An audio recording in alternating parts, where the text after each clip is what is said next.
Ahoi inimesed, täna oleme siis Hiirtest ja inimestest taskuhäälingu stuudiosse kutsunud Agu Laiuse ja räägime natuke vabaühendustest, et võib-olla sa Agu teed sellise sissejuhatuse ja tutvustad ennast läbi sellise vabaühenduste, et sul on päris korralik ja pikk nagu lugu nendega. Jah, miks mitte.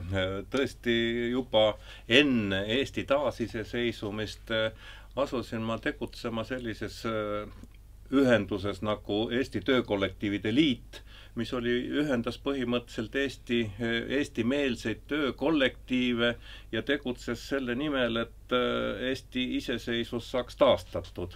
Ja seisis loomulikult vastu teadupärast sellisele asjale nagu Interrinne. Sealt ma sain kogemuse, aga õige varsti asusin ise koos teistega looma Eesti demokraatia heaks ühendust Jaan Tõnissoni instituut.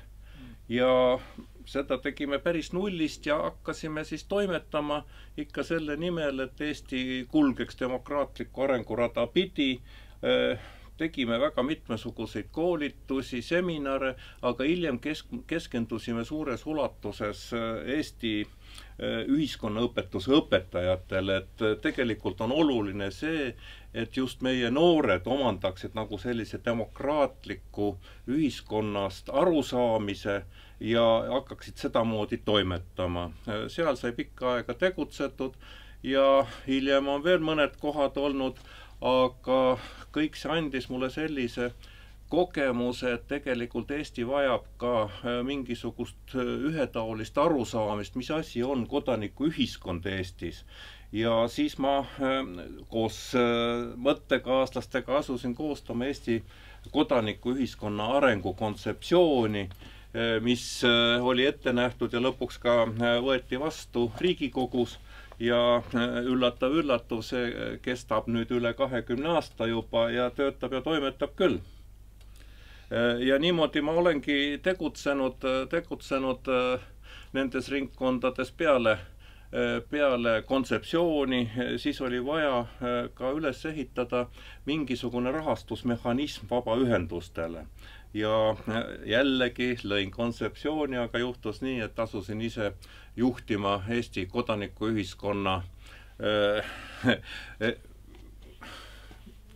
mis ta nüüd oligi? Sihtkapitali, Eesti kodanikuühiskonna sihtkapitali ja see sai ka päris korralikult tööle rakendatud ja läbi selle saime tugevdada kõvasti vabaühendusi Eestis ja nüüd viimasel ajal sellest ametist loobununa olen asunud tegutsema ühingus Kuldne Liiga ja Kuldne Liiga keskendub nüüd vanemaealiste huvide kaitsele. Nii et tegelikult on viimased 30 ja natuke rohkem aastat mul kulgenud vabakonnas. No, sa jätsid ütlemata selle, et sa oled ka tegelikult Rae valla vanemaealiste nõukogu esimees, et see organisatsioon muideks juba saab ju, ma saan aru, 23. novembril ühe aasta vanuseks.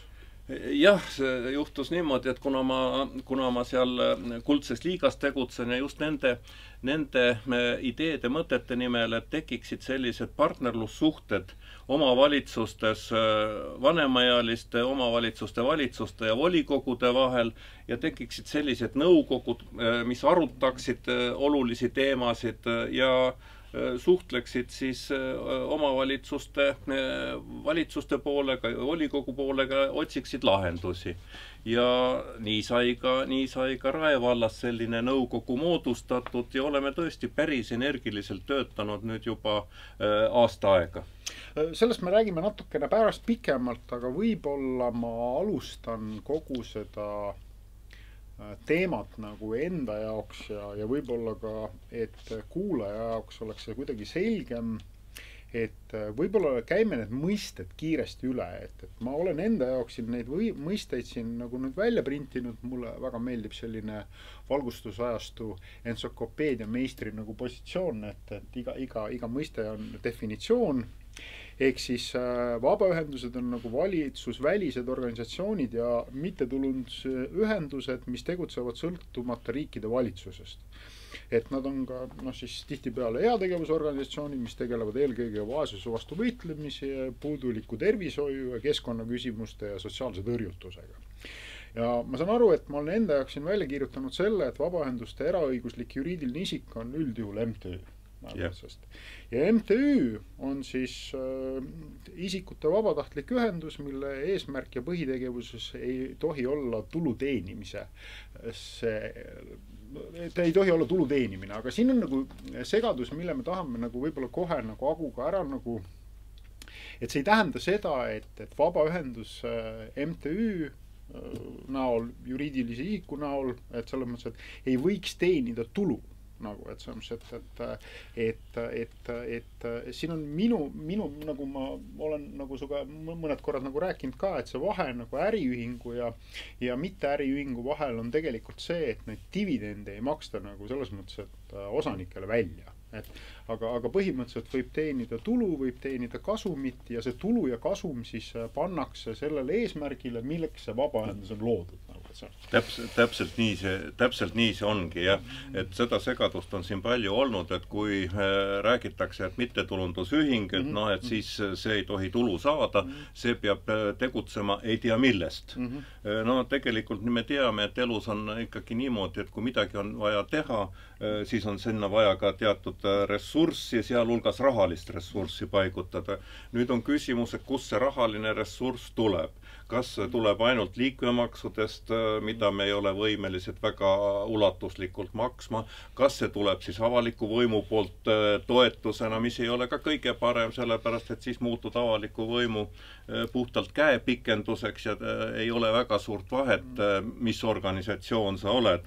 Aga vabaühendus, kes teenib ka teatud tulu, kes tegeleb natukene majandustegevusega, mis ei lähe muidugi väga kaugele tema põhitegevusest, kui ta tegeleb nii nagu meie tegelesime Jaan Tõnissoni instituudis õpetajate täiendkoolitamisega, no siis loomulikult me küsisime selle eest ka raha koolide käest, et seda koolitamist üleval pidada.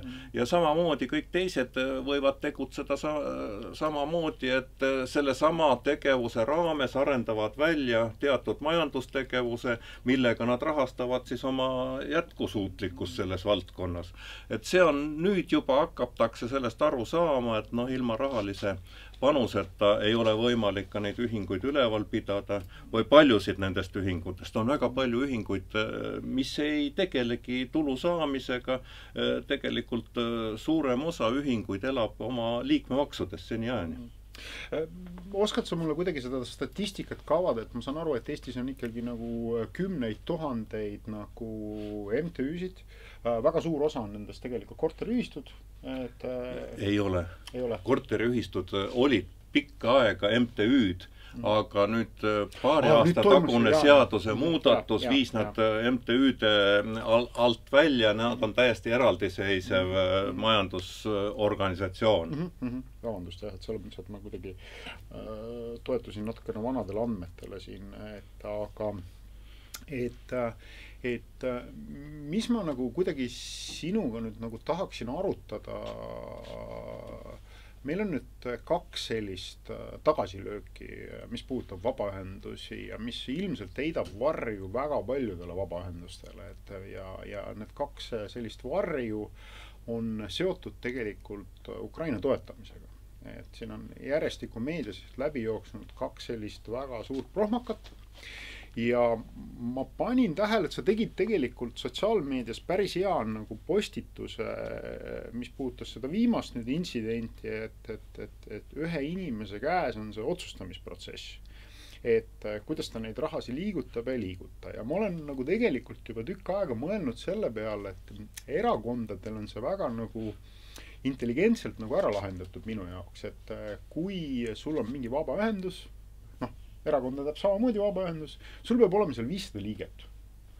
Et ja ma olen nüüd mõelnud seda, et näiteks oletame, et Toomas on avastanud sellise asja, et Jüri Alevikus ei ole Aleviku seltsi. Ja Toomas leiab siit näiteks ühe mingi oma sõbra või tuttava, et tema nimi on Ants, ja otsustab, et me teeme nüüd näiteks MTÜ Jüri Aleviku seltsi. et ja järsku me hakkame selles mõttes me aktiviseerime ennast, nagu ka seal on, teeme sotsiaalmeedias oma lehekülje, oma gruppi, selles mõttes, et korraldame võib-olla mõned üritused siin, on ju. Me positsioneerime nagu ennast ära, et selles mõttes, et ja siis hakkame küsima, et aga näete, et Rae vallal on olemas Rae valla ja Alevike, külade ja Alevike selts, nagu et see on vraks, et kas me ei võiks saada ka sealt seda toetust. Jüri Aleviku seltsiga, MTÜ-ga.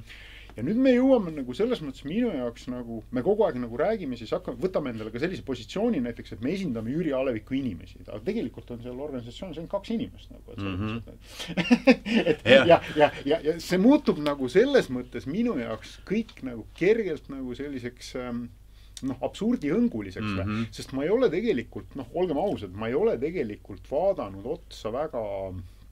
Ma kindlasti teen seda nagu, et selles mõttes, et ja võib-olla seda teemat võikski kuidagi nagu laiemas plaanis ka nagu arutleda.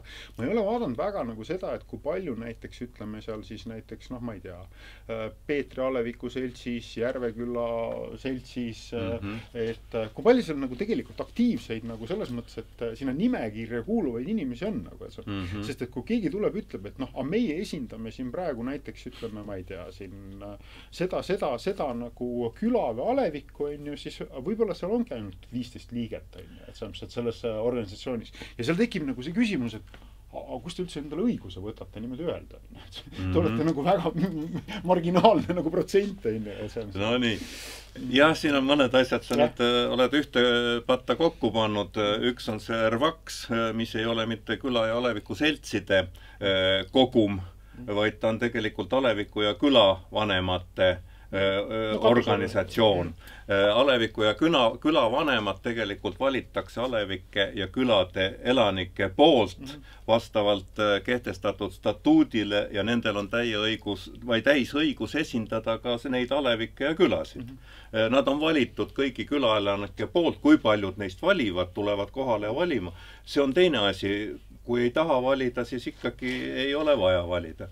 Aga Alevike ja külade seltsid, no miks mitte, kui 2 inimest, Toomas ja Ants, leiavad, et tahavad arendada Jüri Alevikku ja loovad selleks organisatsiooni, siis on see täielikult nende õigus seda teha ja selle baasil hakata siis ka Jüri Alevikus neid arendustegevusi tegema, mis nad vajalikuks peavad. Kui nad leiavad endale mõttekaaslasi, siis seda enam nad suudavad seda tööd teha, seda paremad on tulemused ja kui on tulemused head, siis liitub ka uusi inimesi. Aga tänapäeval on tegelikult just nii nende mittetulundusühingutega või vabaühendustega, et elu on muutunud hästi kiireks, mitmekesiseks ja inimesed ei taha ennast formaalselt enam siduda ühegi organisatsiooniga. Nad tahavad natukene tegutseda siin, mõne aja pärast natuke seal, siis jälle 3. kohas ja nad tahavad natukene vabamad olla. Nii et tegelikult on ka sinu ja Antsu see roll, et püüda kaasata vabatahtlikke oma organisatsiooni tegutsema teie eesmärkide heaks. Nii et see asi on natukene keerulisemaks muutunud. Aga minu arust see kõige keerulisem osa selles on, võib-olla Toomasel on lihtsalt üleüldse väga konkreetne ambitsioon saada Rae vallavanemaks. Ja ta tegelikult kasutab ainult vahendina kogu seda osa, et jõuda sinna täpselt, mida ta endale nagu eesmärgiks on pannud. Ehk siis tegelikult, milleni ma tahan nagu natuke tulla, ma tahan tulla selleni, et kui äriühingus on nagu suhteliselt selge, et inimene hakkab tegelema ettevõtlusega sellepärast, et ta on punkt 1 ettevõtlik ja punkt 2 on see, et tal on tegelikult mingi soov oma elu järgi parandada. Nagu, et see, ehk siis ta tahab, et ta elu muutuks paremaks majanduslikus plaanis. Siis mittetulundusühingute ühingute puhul, kus ma olen ka näinud ikkagi päris korralikke palganumbreid, seda ei keela ju keegi teha, et selles mõttes, et me võimegi ju tehes selle Jüri Aleviku seltsi, on ju, et kui me leiame endale strateegilise nagu selles mõttes, et rahastaja või investori, siis ma võin ka endale maksta 10 000 eurot palka, nagu, et selles mõttes, et ja mul on kõik olemas, kõik esinduskulud ja see põhimõtteliselt on kõik sama, on ju, et selles mõttes, et seal ei ole vahet nagu.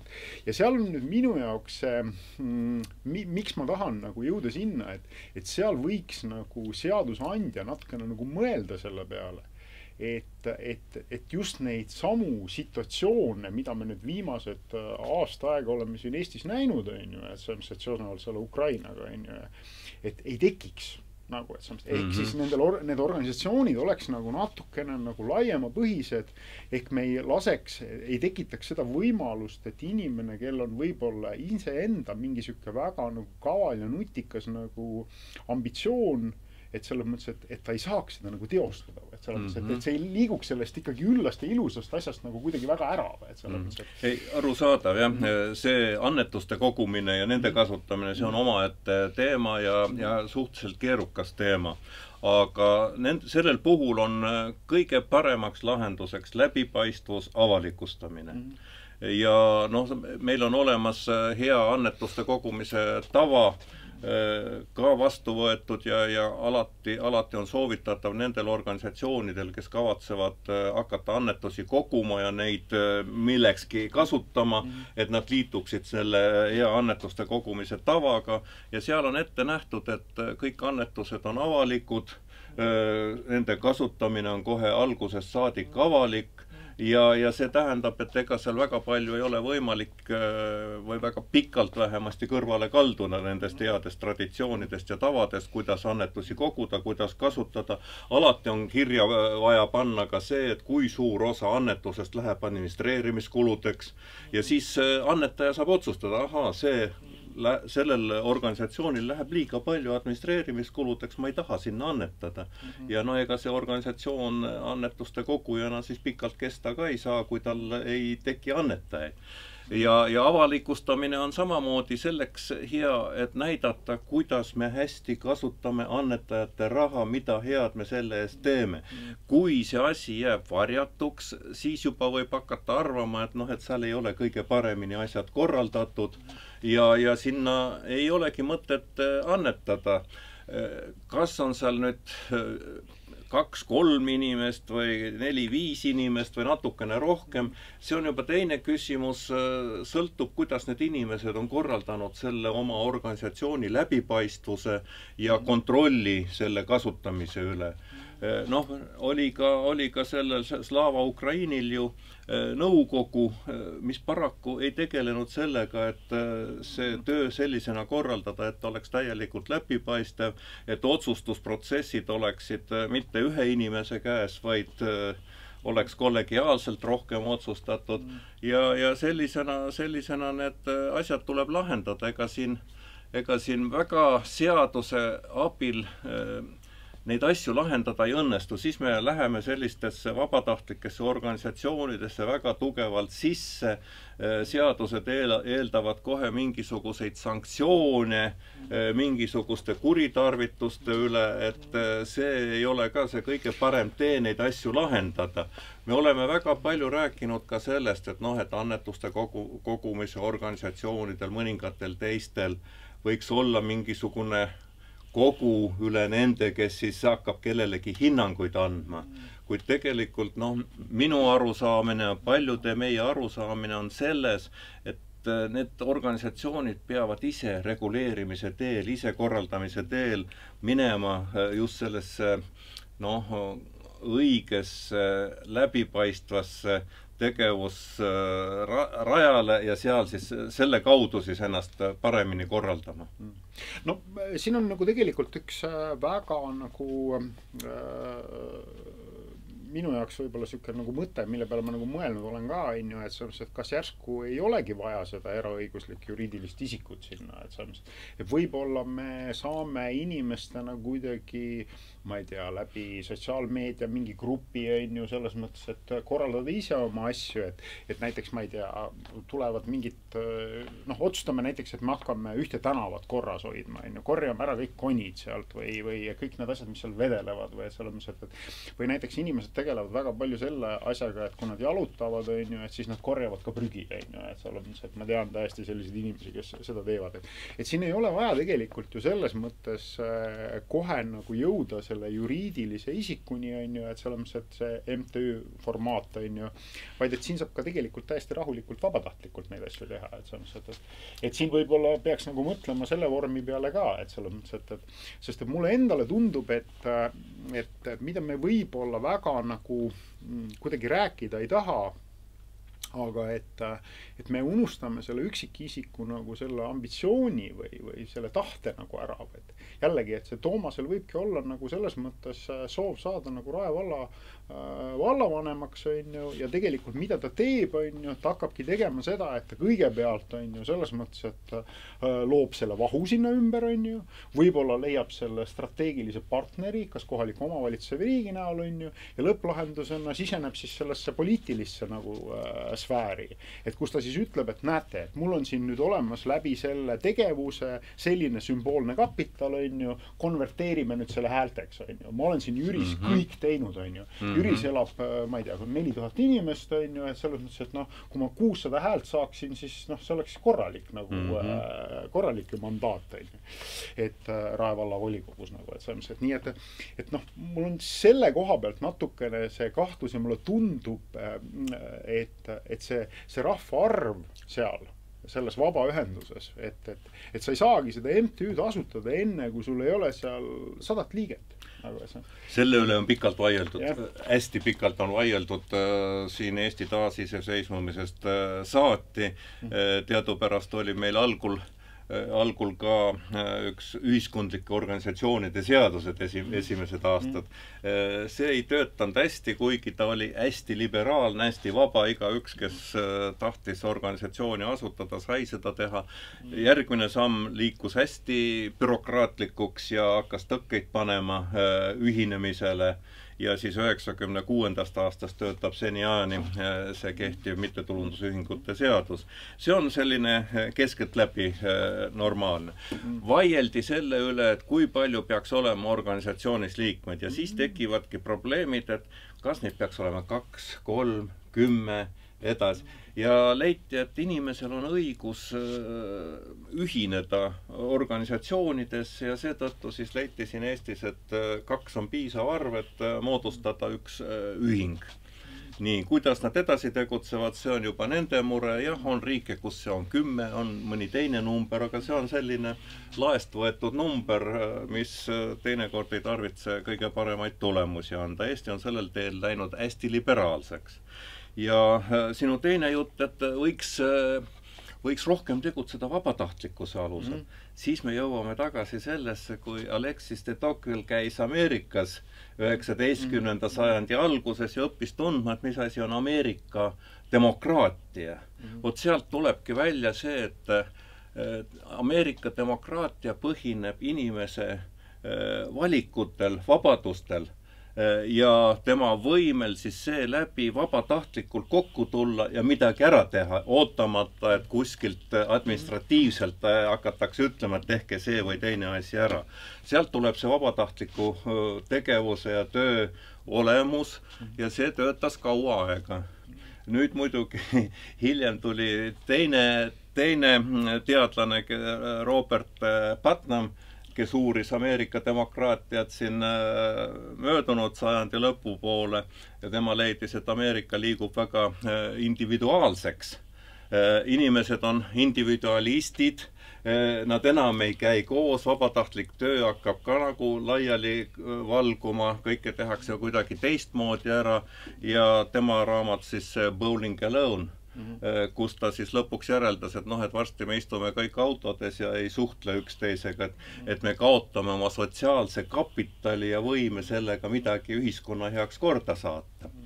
Nii et noh, siin on neid küsimusi palju. Seal ilmselt on nagu see, et noh, mis see nagu muutunud on see, et me oleme lihtsalt siis läbi nende rahaliste annetuste andnud siis kogu selle heategevusliku poole lihtsalt professionaalsetele, ütleme selles mõttes vabatahtlikele organisatsioonidele, kes siis nagu neid õigusi, mis meid nagu kõnetab, kas need on loomad, need on naisõiguslased, need on vähemused, need on, ma ei tea, keskkonnateadlikkusega seotud asjad, et me olemegi andnud nagu haigustega seotud asjad, me olemegi andnud nagu sellistele professionaalsetele organisatsioonidele läbi oma rahaliste annetuse, siis selle võimaluse sellega nagu tegeleda. Et võib-olla üks asi, mis ta siis nagu ütleme selle individualismi all natukene nagu mõtles, võis ka olla see.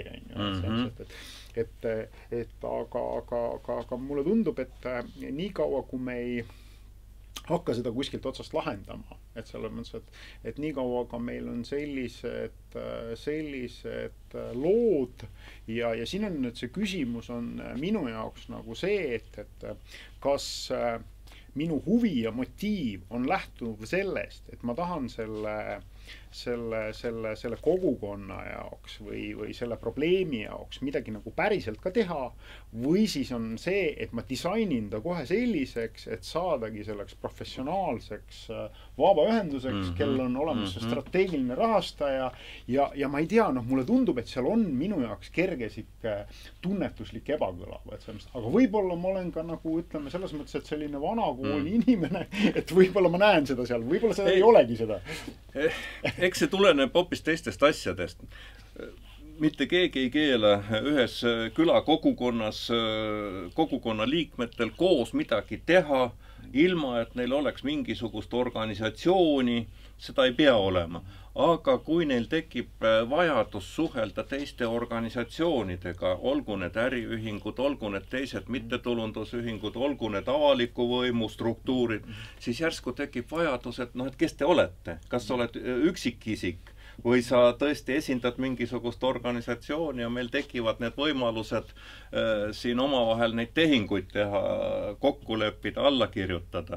Üksik inimene, tehes mingisuguse sellise tehingu, satub siin teatud moel kohe, ütleme, tulumaksu seaduse kammitsatesse. Talle laekub arvel tulu. Tulu tähendab seda, et selle pealt tuleb tulumaksu maksta ja siin tekivad igasugused probleemid. Nii et me tegelikult neid organisatsioone peame looma selle tõttu, et mahtuda Eesti üldisesse õigusruumi, õigussüsteemi, et ei tekiks probleeme. Meil on olemas ka selline tegutsemise vorm nagu seltsinguline tegutsemine. See oli pikka aega, oli suhteliselt vaba, kus tõesti inimesed tulevad kokku, otsustavad, et teeme nii, panevad rahad kokku, see rahad tulevad ühe inimese arveldusarvele, lahendame ära. Nii oli võimalik ka kenasti tegutseda, kui see raha läks tõesti millegi konkreetse ostmiseks, kinni maksmiseks, aga juhul, kui need hakkasid tahtma samamoodi, et toetusi taotlema, siis tekkisid juba probleemid.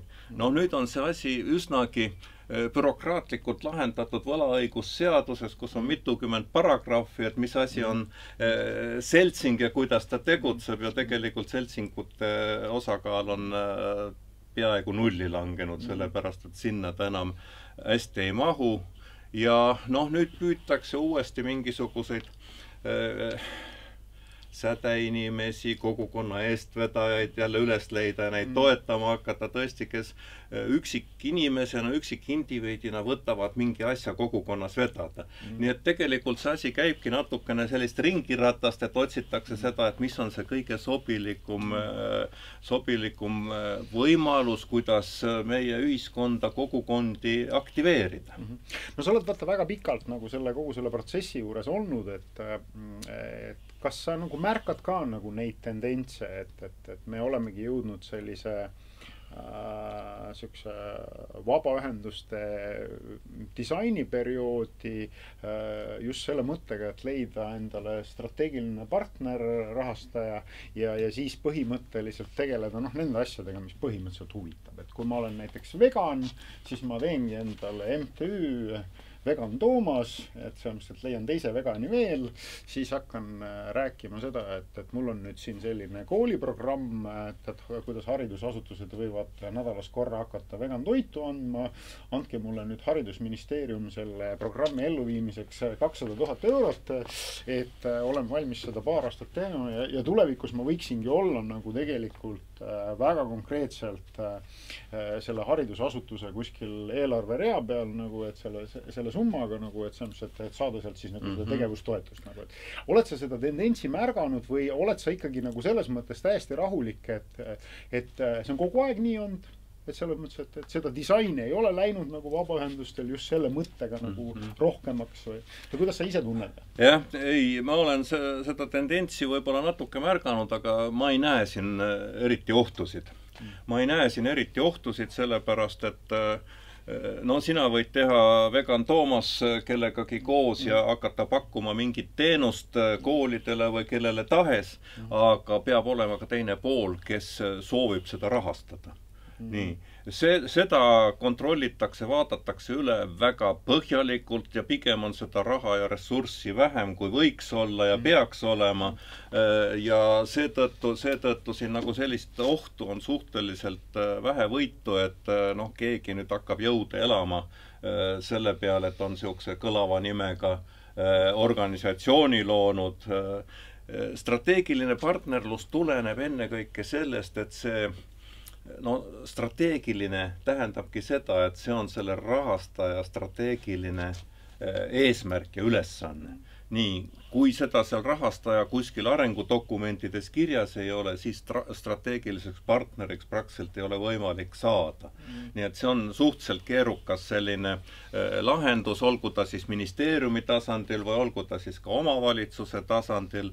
Et loomulikult on teatud toetusmeetmed selle või teise tegevuse tarvis ja sinna võib esitada oma taotluse, aga seal on tavaliselt väga kõva konkurss. Seal on ikka ütleme, iga 10, paremal juhul iga 5 või 4 saab toetuse, nii et seal on vaja päris tõsiselt vaeva näha enne, kui sa saad sellise toetuse. Strateegiline rahastaja võib olla ka äriühingu poole peal. Samamoodi on vaja siis väga sellel tõestada, et see läheb selle äriühingu huvide ja eesmärkidega kokku. No ma praegu just loen haridusstrateegiat aastani 2020, 30 oli see. Et tegelikult kõik strateegilised dokumendid on selles mõttes, et internetis nagu leitavad ja sinna ümber võtame tehisintellekti juurde, visioone võib luua nagu lõpmatuseni. Aga et mis ma ikkagi nagu tahan nagu selles mõttes kogu aeg nagu puudutada, ma tahan puudutada seda teemat, et seesama, et mina ja mu sõber, mu tuttav, mu elukaaslane, asutades selle vabaühingu, mille nagu ütleme see eraõiguslik juriidiline vorm on MTÜ, nagu tegelikult ei taha selles kogukonnas mitte midagi lahendada. Ta tahab ainult iseenda mingeid asju lahendada. Ja see on minu jaoks see kõige nagu keerulisem ja komplitseeritum osa. Sest et ma pean tunnistama, et ma ikka nagu mõndasid inimesi selliseid nagu tunnen ja tean, et kes on kasutanud just seda osa selle jaoks, et kuidagi nagu karjääriredelil liikuda. Ja ma ei oska öelda nagu seda, et kas see on nüüd nagu hea või halb, et ma ütlen jällegi, et kui see on nagu äriühingu puhul on see nagu hästi lihtne minu jaoks. Inimene ütlebki, ma tahan läbi selle oma heaolu parandada. Ja võib-olla peaks olema nendes vabaühendustes ka rohkem nagu selle koha pealt nagu seda ausust. Et ma näen seda võimalust, et ma disainin nüüd sellise nagu teenuse. Ma arvan, et tulevikus läheb seda vaja. Ma tahangi selles mõttes läbi selle nagu oma selle töö ja panuse, mis ma sinna saan, normaalselt palka saada nagu, et samsed. Ja võib-olla siis nagu seda, kuidas öelda, seda tunnetuslikku ebakõla ühiskonnas nende inimeste vahel oleks ka nagu vähem. Kõik nagu mõistavadki, jah, loomulikult näete, see protsess, selle asja tegemine ongi väga raske, väga keeruline, ja see, et ta saab 10 000 eurot palka miinus maksud ei ole üldse meie asi nagu. No jah, eks ta olegi selline tunnetuslikult tõesti võib-olla teinekord tekib küsimus, et kuidas ta läbi nüüd selle juriidilise vormi teenib endale palka. palka ja tulu ja noh, sina arvad küll, et seda tuleb sealt palju, tegelikult ei tule neil palju, aga ühiskonnad on natukene keerulisemad, kui kõik ära lahterdatud või kõik saaks ära lahterdatud.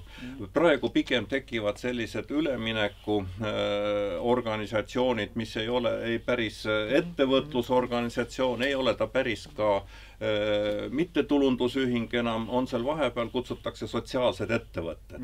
Nii, nad on ettevõtted, aga nad väga paljuski töötavad, toimetavad lähtudes mittetulundusühingu põhimõtetest. Nad pakuvad teenuseid, tooteid, aga kogu selle tulu rakendavad siis uuesti oma sellesse eesmärki. Need sotsiaalsed ettevõtted töötavad samuti väga missioonitundega mingisuguses valdkonnas. No näiteks võib olla tõesti vegan kohvik, võib olla sotsiaalne ettevõte missiooniga pakkuda vegan tooteid, vegan toitu ja miks ka mitte, sellepärast et äriühingu vormis ei tarvitse seda kestma jääda, aga mittetulundusühingu vormis, kui ta leiab ka annetajaid, toetajaid, võib ta kestma jääda ja võib saada päris heale tasemele, eks ta siis vaatab edasi, mis ta teeb. Sellepärast, et sealt on võimalik minna edasi ka puhtalt äriühinguks, mida mõned on ka läinud. Nii et mina leian, et selline sujuv üleminek on parem, kui kõik erinevad tegevused ära kastitada kuhugi konkreetsesse kasti ja siis see üleminek hästi raskeks muuta, et vot sa enam ei ole päris siin, sa peaksid sinna kasti minema, kohustada sind ümber ennast organiseerima ja nii edasi, see on keerulisem. Las olla rohkem vabadust, rohkem valikuid ja eks me peame siin inimestena, avalikkusena jälgima, et kuidas nad tegutsevad, kas nad tegutsevad eetiliselt, kas nad tegutsevad läbipaistvalt ja see on pigem see probleem, et me ise jälgiksime, kuidas sellised meie enda organisatsioonid ühiskonnas toimetavad. See oli siuke väga hea parempoolsete jutt, see mulle meeldis, et ühiskond peab olema või riik peab olema väga õhuke, et ei tohi sinna sekkuda igale poole ja seda bürokraatiat juurde luua. Ja loomulikult ega siin ei olegi selle probleemil nagu mingit head lahendust, et seal või võluvitsa, et see ikkagi tasandub selle sama üksikindiviidi nagu moraalsusele, et kui moraalne ta on nagu, et selles mõttes, et kas ta nagu näeb seal sellist asja, mingit teatavaid võimalusi või ei näe ja teine asi on see, et ega ei oleks ka nagu üldse väga halb, et selles mõttes, et kui vabaühendus tulekski välja selle asjaga, et see on väga hea võimalus minul ja ma ei tea, veel 5 inimesel, keda see teema väga huvitab, et selles mõttes, et ikkagi ka jõuda läbi jällegi nende rahastuste, et selles mõttes, et ka meie enda heaolu nagu paraneks, et selles mõttes, et ka see ei oleks nagu selles mõttes, et kui see oleks nagu alguses saadik kohe sellise nagu, kuidas öelda, nagu avatud kaartidega mäng, et siis võib-olla see kedagi väga ei ärritakski.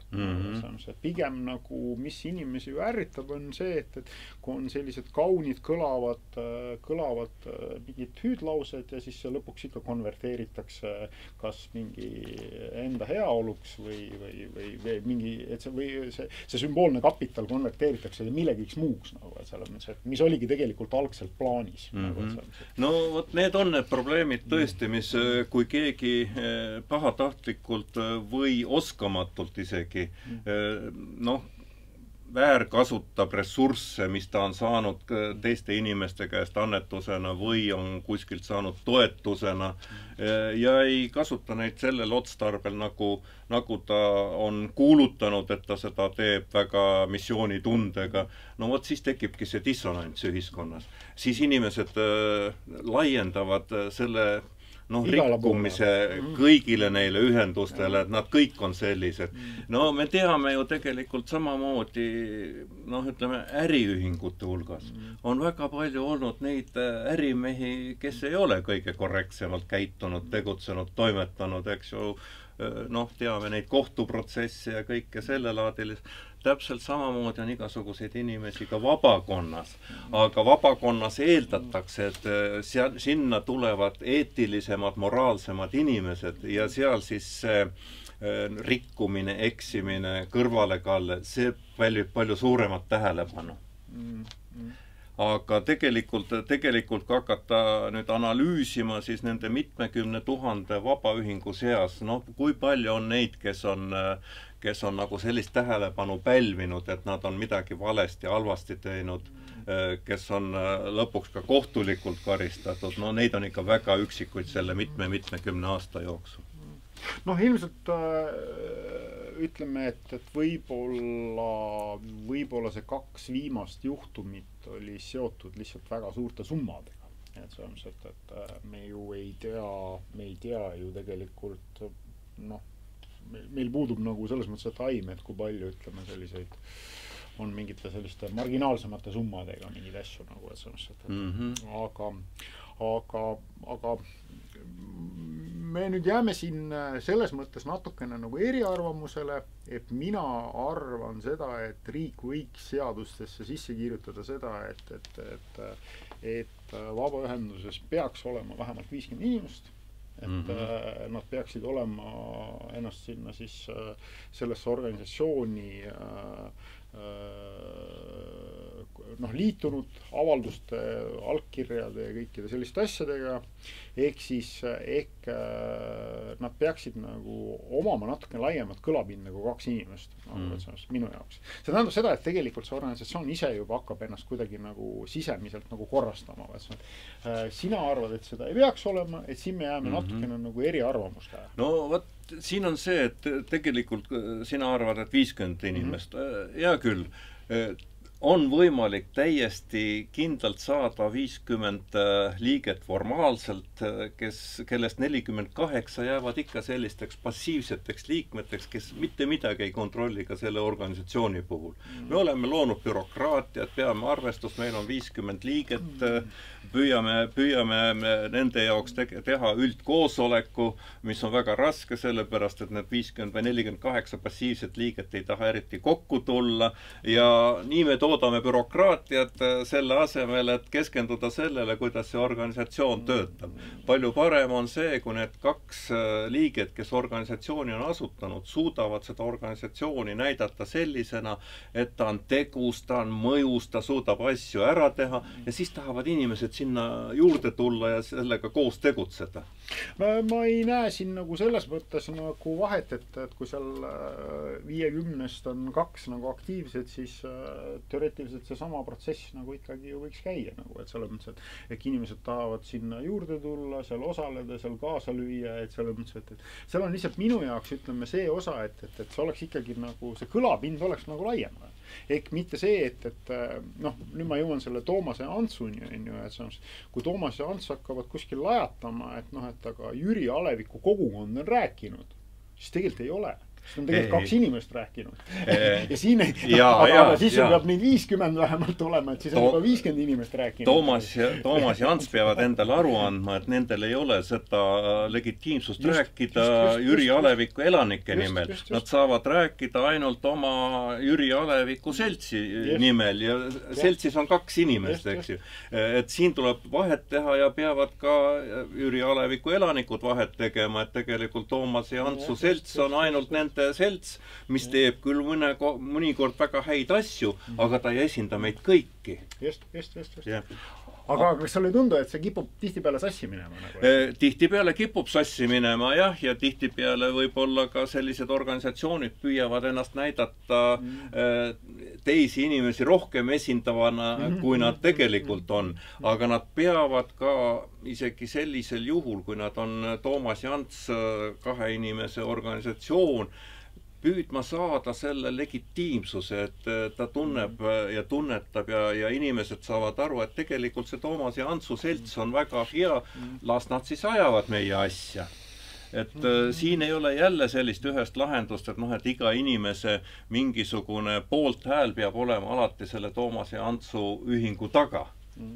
Need on sellised keerulised asjad, et me võime küll ajata taga seda, et kõik Jüri Aleviku liikmed oleksid ühes ühingus ja vot siis on meil väga tubli ühing, aga ta kipub jääma formaalseks, tegelikult seda me kunagi ei saavuta ja siis on targem, kui Toomas ja Ants mingis Aleviku nurgas saavad midagi tegutseda. Ja kui tal ei ole neid toetajaliikmeid, ütleme, teises Aleviku nurgas, ega ta seal siis ei saa kuidagi moodi ja keegi ei võta neid ennast esindavana seal. No jälle siin on ju tegelikult see, et kui ütleme nüüd minna sellise klassikalise vormiga, et seesama, et see Toomas ja Ants on näinud, et Jüri Alevikus on nagu see mingi asi, mida nad nagu tahavad lahendada. Kas on kergliiklustee, kas on mingi tänavavalgustus, kas on laste mänguväljak, on ju, ja et mitte nüüd olla nagu selles mõttes ebaadekvaatne. Me peaksime kuidagi suhestama ennast selle Jüri Alevikuga ja nende inimeste käest nagu küsima. Kuulge, kas teile tundub ka, et need asjad vajaksid nagu parendamist, on ju. Ja kui me ei suuda leida sealt 50 inimest, kes ütlevad, et jaa, et me arvame täpselt samamoodi, et see vajaks nagu parendamist, siis mulle tundub, et see on juba eos nagu puus, et kui sa ikkagi nagu see 50 inimest leiad, on ju, ja sa ütled neile, et näete, aga me võiksimegi siin nagu selles mõttes nüüd kuidagi enda jaoks ära kaardistada selle probleemi, on ju, et mis meil siin on, mida me lahendada tahame, on ju, või need probleemid, mis on, mida me lahendada tahame, on ju, et ja nüüd hakatagi minema. Ja loomulikult, ütleme, selguse mõttes on ka ju oluline see, et me saame ka aru, et mis selle vabaühenduse roll on ja mis on kohaliku omavalitsuse roll, et me ei pea hakkama siit kohalikul omavalitsusel võtma ära nagu selles mõttes, et tema seda mingit, see, mis ta kohustus on, et selles mõttes, et see on nagu see, mida ma kogu aeg nagu öelda tahan, aga mulle tundub tihti peale, et see on jälle see, et me asutame mingi asja, et selles mõttes, ja tegelikult kedagi nagu ei huvita, aga meid ennast huvitab ja minu küsimus ongi see, et mis see meie motiiv on nagu. Jah, aga ma saan sinust ka aru, et sa tahad ju seda hästi ranget selgust saada kõiges. Aga tegelikult see legitiimsus organisatsiooni tarvis ei tule kokku ainult sellest, et kas sul on nii või naa palju liikmeid. Legitiimsuse saad endale tekitada läbi väga erinevate tegevuste. Viimasel ajal me teame, kui palju korjatakse neid igasuguseid allkirju dokumentidele, digiallkirjad, kõik on tõestatavad. Sa saad selle kaudu endale legitiimsuse tekitada. Suur osa Jüri Alevikus soovib, et ma tegeleksin selle laste mänguväljakuga. Sa saad juba selle dokumendiga minna siis asja ajama. Ja täpselt samamoodi on teisi selliseid variante. Sa võid mingi koosoleku korraldada ja sealt jõuda tulemuseni, et tegelikult teie taga on palju rohkem inimesi selle tegevuse taga. Nii et mina olen ikkagi endiselt seda meelt, et neid asju ei ole vaja liiga palju ära formaliseerida, reglementeerida, pigem me siis muudame mingisugused tegevused takistatuks. Ja lõpuks, eks ju, tuleb ka endale aru anda, et milliste tegevustega tegeleda, kergliiklustee. Jah, me võime survestada omavalitsust, aga omavalitsus võib igaüks survestada, sellepärast, et meil on seda kergliiklusteed vaja. Aga kui sa tahad ainult sellega tegeleda, et see kergliiklustee satuks valla eelarvesse, siis sa peadki endale leidma hästi palju neid toetajaid, kes tõesti mõtlevad samamoodi, sellepärast, et ise te seda ehitama ei saa hakata. Et siin tuleb alati ka leida endale jõukohane tegevus, eks ju, mida saab teha ära. Aga kui tahta seda, et avalik võim teeks oma vahenditega midagi ära, siis see on läbirääkimiste ja selline survestamise küsimus. Petitsioon muidugi ei eelda üldse seda, et seal peaks olema mingi juriidiline isik, et ma võin eraisikuna ka täiesti rahulikult alustada petitsioone, et selles mõttes, et nendes internetikeskkondades. Seda enam tuleb ka selle organisatsiooni koha pealt mõelda, et miks seal peaks olema 50 inimest, kui võiks olla 2 inimest.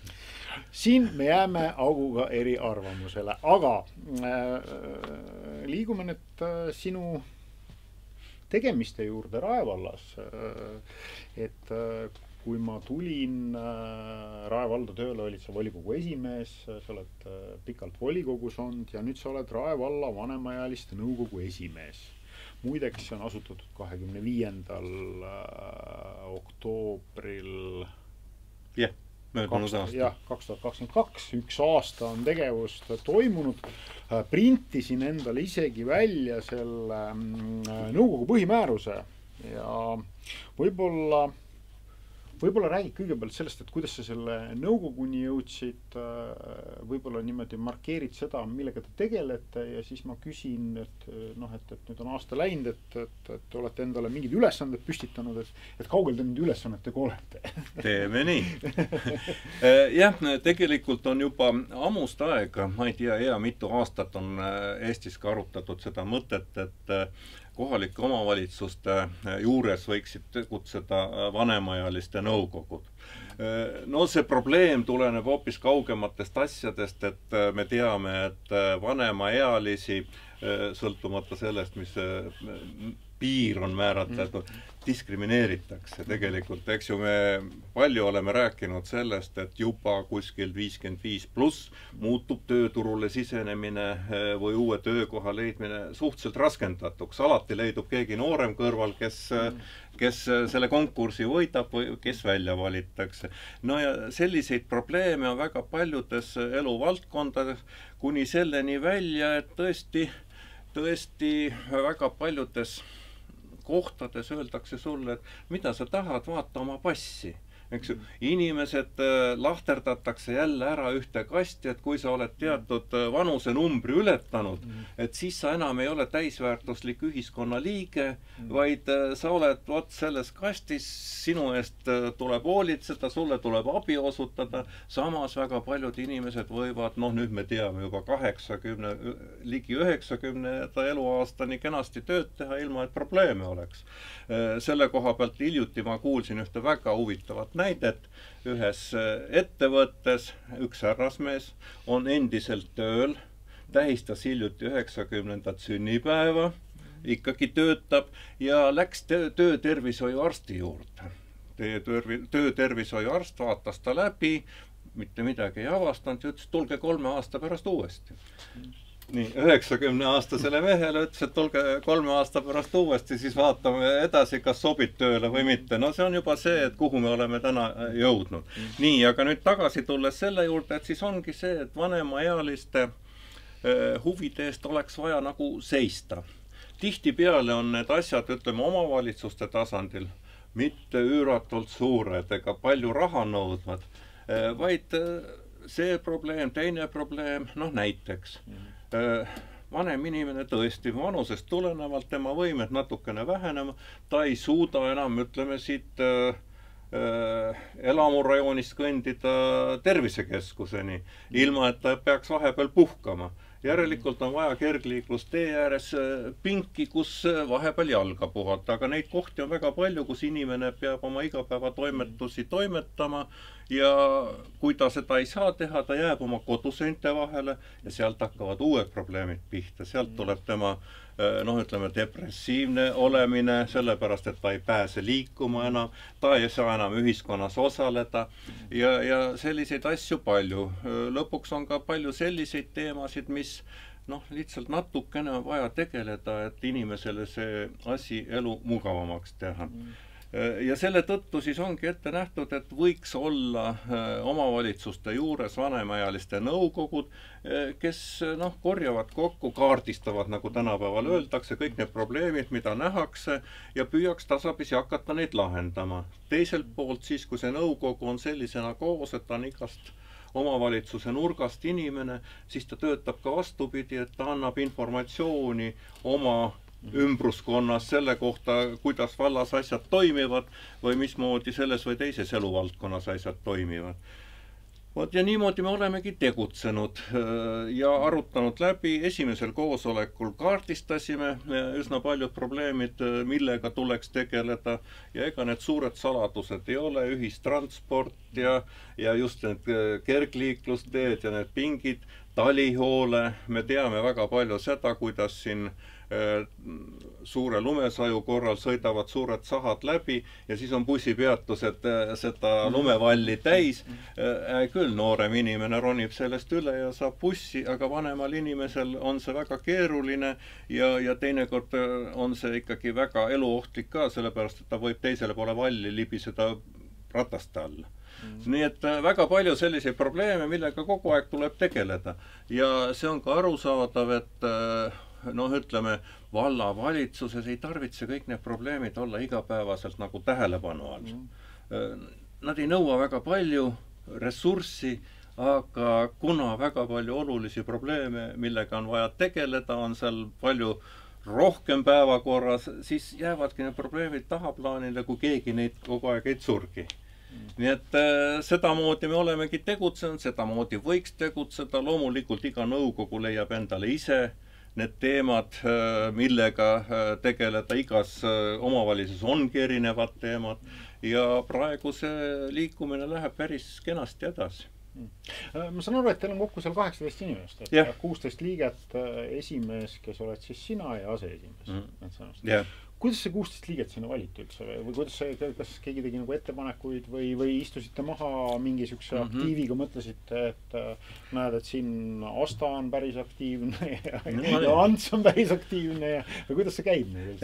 See käib niimoodi, et tegelikult selline nõukogu omavalitsuses saab tekkida siis, kui on olemas noh, ütle nii, nagu öeldakse, altpoolt soov ja ülevalt poolt saadakse aru, et seda on vaja. Kuna ma selle asjaga tegelesin siis selles MTÜ-s Kuldne või tegelen MTÜ-s Kuldne Liiga, siis ma läksin vallavalitsusse Pärbel Salumäe juurde ja küsisin, et mis sa arvad, et vot käib selline mõte, mitmes omavalitsuses juba on liigutatud ja tegema hakatud, et mis oleks, kui ka Rae vallas mõtleks, et kas me võiksime moodustada vanemaealiste nõukogu. Pärbel ja Sotsiaalamet olid väga nõus sellega, tahtsid kaasa aidata ja siis leppisime kokku, et kuidas me ta ikkagi moodustame. Ei saa muidugi teha, noh, võiks teha, aga kas on mõtet ülevallaline selline vanemaealiste poolt valimine läbi jälle selle, noh, ütleme, volise või mingisuguse digihääletamise. Noh, me selle peale esialgu ei läinud ja leppisime kokku niimoodi, et tegelikult levitame informatsiooni kõikvõimalikes valla kommunikatsioonikanalites, Facebookis, kodulehel, oli ka selles Rae sõnumites, palusime seda levitada küla ja aleviku vanematel, nii et see levis väga mitut pidi ja et selle tulemusena kutsusime kokku selleks oktoobripäevaks need inimesed, kes on huvitatud, et saaks moodustatud vallas vanemaealiste nõukogu. Nii, ja sinna siis tulidki need, kes sellest asjast huvitatud, olid üle 40 inimese, ei ole just suur arv, aga kuna... Parem ikka kui 2.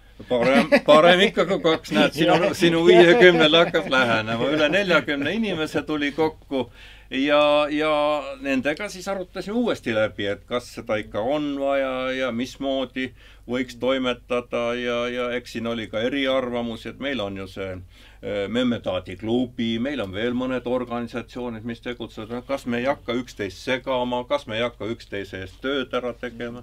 Noh, need pinged sai natukene maha võetud, et see on ikkagi selline nõukogu, kes püüab siin vahetult mõjutada kohalikku võimu ja siis oli meil ette valmistatud ka päris korralik selline valimispülletäänid ja kastid, kuhu asjad lasta aga läksime demokraatlikumat teed ja küsisime, et noh, et teid on siin nüüd nii palju koos, et noh, tegelikult hea nõukogu on seal 10 ja natukene inimest peale, et kes oleks valmis selles nõukogus kaasa lööma, et see on vabatahtlik töö ja eeldab teie pidevat osalemist. Ja siis aetigi need 16 kätt püsti pluss see esimees ja aseesimees. Ja oli nii palju. Ja siis küsisime siis kogu sellelt 40 pluss seltskonnalt, et noh, et kas te olete nõus, et need inimesed on nüüd selles nõukogus? Jah, kõik olid nõus. Nii et meil tuli selline suhteliselt hästi demokraatlikult toimuv valimine ja ma arvan, et pole midagi paha sellest, et ta niimoodi toimus. Teatud legitiimsus on olemas, nüüd edasine sõltub sellest, kuidas see nõukogu siis oma asjadega hakkama saab. No 4 aastat on see periood, nagu ma aru sain, jah? No eks ta jah, niimoodi on meil seal kehtestatud, eks näis kindlasti ma usun, et kui see nõukogu jätkab oma tegevust, siis tuleb üle vaadata ka see statuut. Aga praegu ta kenasti tegutseb, iga kuu ühe korra oleme koos käinud ja asjadega tegelenud. Ja alates sügisest käivad nad koos Rae Kultuurikeskuse kohvikus, nii et jälgige reklaami, et kes on huvitatud, võib alati tulla vaatama, mis toimub. Absoluutselt, jah. Ma vaatan, et nõukogu on pannud ka endale ülesanded, et seda esimest punkti tegelikult, et Rae valla vanemaealiste esindamine nende huvide kaitse Rae vallas, et seda me nüüd natukene nagu puudutasime, et selle ealise diskrimineerimise näol nagu, et seal et koostöö arendamine, mida te selle punkti all olete võib-olla mõelnud või avad seda järsku? Koostöö arendamine ongi see teemavaldkond, et me näeme probleemi ja arutame valla valitsuse vastavate ametnikega läbi, et kas ja kuidas on võimalik neid lahendusi saada. Kõige parem on alati, kui mingi konkreetse näite baasil. Ja meil on mõned õnnestumised ka juba olnud ja üks õnnestumine oli see, kui suutsime muuta ühe siin maakonnaliini marsruuti. Ilmselt valla inimesed suuresti teavad, et Pildikülas oli suhteliselt keeruline inimestel bussi peale tulla peale seda, kui see ringtee ära ehitati ja see bussipeatus toodi siia ringtee äärde, eks, kõnni Pildikülas sinna viadukti alla ja mine bussi peale. Samas on seal Pildiküla kõrval see tee, mis ta nüüd ongi, mul ei tule hetkel nimi meelde, mis läheb sinna ka viadukti alla Tartu maanteel. Ja millalgi sai sinna isegi selle, nüüd on Transpordiameti poolt isegi bussipeatus nagu välja ehitatud, aga ühtegi bussi sealt kunagi läbi ei käinud. Ja siis me võtsime ette ja ütlesime, et tuleks ju natukene ikkagi vaadata ja suhelda siis ühistranspordikeskusega, et täiesti mõeldav on siin bussiliine natukene kohendada, et nendele inimestele, Pildikülas on suhteliselt eakad inimesed, asi mugavamaks teha. Ja tegelikult mõne kuuga saimegi niimoodi, et meie rääkisime vallavalitsusega, vallavalitsuse ametnikud tegelesid ühistranspordikeskusega ja mõne kuu pärast muudeti mõningate busside marsruute sellisena, et saigi see peatus seal Pildiküla kõrval olemas olema ja töötab. Kõik on rahul, nii et sellisena me tegutseme. Mida ma veel võin öelda, meil on väga palju olnud ka probleeme sellest, et me teame, perearstiteenus on läinud inimesest kaugemale ja see on vanemaealisele keerukam, eks ju, kuidas sa tuled sealt Aru vallast või Soodevahest või Suursoolt siia Jürisse arsti juurde. Üks teema on ühistranspordi liikumine, teine teema, et miks see perearst ei võiks seal kuskil lähemal olla.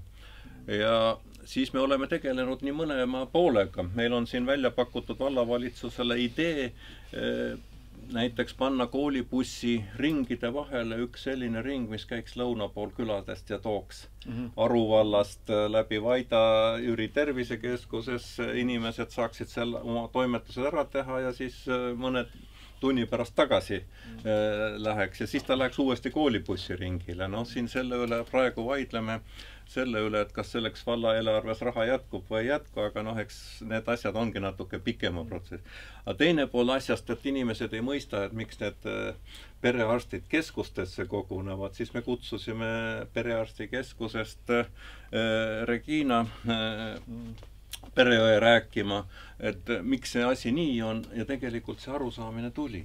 tänapäeval on hästi palju igasuguseid analüüse, proove, uuringuid ja seda ei ole võimalik teha enam sellises väikses kohas, kus on üks perearst ja tal ei ole neid võimalusi teha vastavaid analüüse ja proove. Ja tegelikult inimesed mõistsid seda asja jah, niimoodi, et niimoodi me loome selgust ka meie arusaamistes. Et ütleme, et mobiilsete noorsootöötajate kõrvale mobiilset perearsti ei tule. Ei, no mobiilset perearste ei saa tulla. Oleme rääkinud ka sellest röntgenbussist, mis võiks liikuda, aga no siin on ka arusaadav, et Rae valla inimeste jaoks on need võimalused ikka väga lähedal. Üle Eesti on ikka praegu väga palju kaugeid kohti, kus inimesel on ülikeeruline jõuda sellise röntgenini. Siin on nüüd, ütleme, see koostöö arendamist, seda sa nagu avasid, ja siis see koostöö arengupunkt nagu tegelikult ma vaatan, et see järgmine punkt ka natukene kuidagi toestab seda, et lahenduste otsimine koostöös vallavalitsusega turvalisuse, tervishoiu, hoolekande, transpordi, heakorra, elukestva õppe, kultuuri, vaba aja korraldamise ja teiste eluvaldkondade küsimuses. Et kui Virve siis otsustas, et ta läheb Maja perenaise töökohalt ära Rae kultuurikeskuses, et siis ja et läheb sotsiaalkeskusesse, et see koormus natukene väheneb, et tõesti kultuurikeskusel on väga intensiivne selles mõttes, et programm ja siin tõesti nagu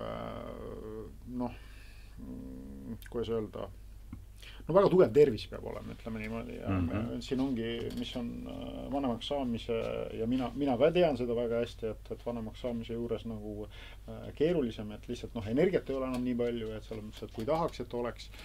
Ja siis me nagu arutasime seda, et seesama, et kui ta sinna sotsiaalkeskus läks, et mis üks asi, mis võiks olla, et seesama, et tal jäävad kõik need samad asjad, mis ta siin enne tegi, et Memmetaadiklubi ja tervisevõimlemine, aga et see kogukonna akadeemia üks võimalustest läbi eakate akadeemia.